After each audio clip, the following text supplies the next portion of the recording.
In today's video, I'm going to teach you how to check your PayPal ID. Your PayPal ID, sometimes shown as your merchant ID, is a unique identifier that PayPal uses to link payments and activity to your account. This is especially useful if you're getting paid through websites, online stores, or invoicing tools that ask for a merchant ID instead of an email address. Let's walk through how to find it, step by step. First, open your web browser and go to the official PayPal website. Sign into your account as you normally would, using your login details. Once you've logged in successfully, you should land on your main PayPal dashboard, sometimes called the account summary page.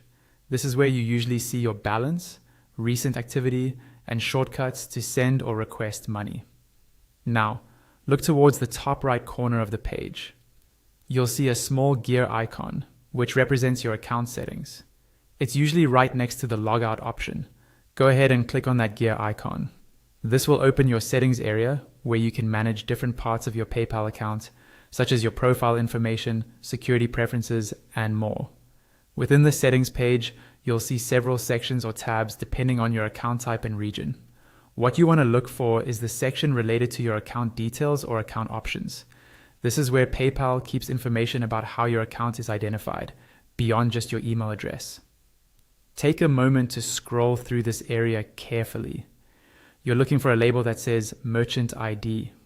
It may be grouped under something like account options or similar wording, but the key is the term Merchant ID.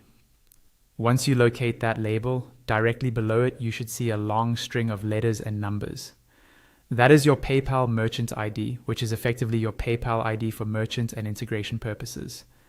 If you need to provide this ID to a website or a payment platform, you can simply highlight that string, copy it, and paste it wherever it's required.